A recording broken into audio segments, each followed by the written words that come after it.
Yo, yo, yo, yo, yo, yo, what is up guys? It's your boy, Paddy Boy, baka nilagay with another video guys. Eto guys, tutorial natin ngayon kung paano ba mag-connect dito ng wallet kay Grass guys. Ayan, so ito guys, ito ay tutorial lamang. Ayan, oo nga, tutorial nga. So, ang unang gagawin natin dito guys, ililink natin yung Grass natin sa Solana wallet. So, recommended na wallet ko guys is Solflare wallet. So, download tayo ng Solflare wallet para hindi na tayo mahihirapan pa. Ayan, download tayo dito guys, Solflare.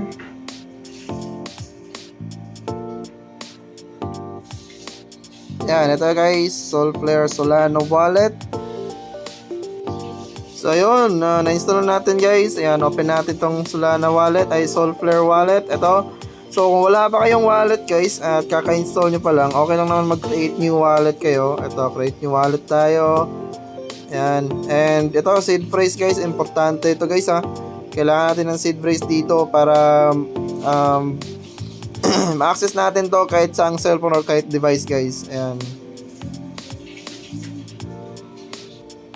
So, yun. Meron na tayong Solana wallet guys. So, ang gagawin na naman natin ngayon or susunod gagawin natin is punta tayo dito sa browser guys. Meron silang browser dito. Pwede natin i-copy yung browser natin dun sa Kiwi browser. Asa na yung Kiwi browser natin? Ito guys.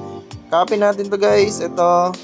Paste natin dun sa Solflare wallet. May browser sila dito guys para hindi na tayo mahirapan pang mag-connect ng wallet dito mismo. So ang gagawin lang natin dito is i-login natin yung account. Alright, so nakalagin na tayo guys. And ito yung nakita natin guys. So, link your Solana wallet. So, click na natin to guys. Click nyo tong go to rewards. Accept nyo lang to. Ito. Ayan, connect wallet. And ito, detected na yung Solana Flare wallet natin guys. Click natin to. Ayan, auto connect na agad. And connect natin.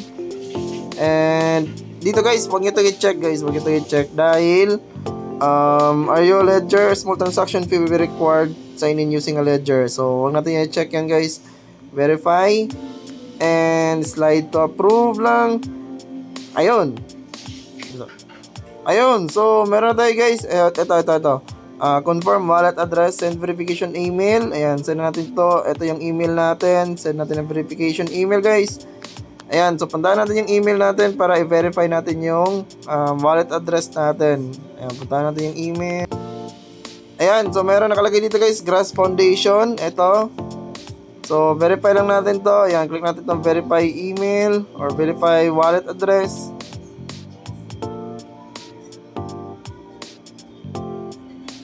Ayan, accept lang natin to. And ayun, wallet successfully nawala guys. Na-refresh ko eh.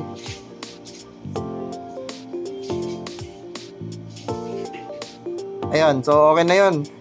Balikan lang natin to guys. Balikan natin yung nandito. And ma-refresh kaya to. Refresh natin to. Dapat meron nakalagay verification success. Ayun, eto guys, ito yung sinasabi guys. Wallet successfully connected. So, ganun lang guys. Ganun lang kasimple. Ganun lang kasimple mag-connect ng wallet guys dito sa Solflare wallet. Ayun, so yun lang yung tutorial natin guys. So, meron kayong katanungan dyan, comment down guys. Kapapa guys, ayan. So, thank you sa panonood guys. And this is Paddy Boy once again. Happy mining. Let's go.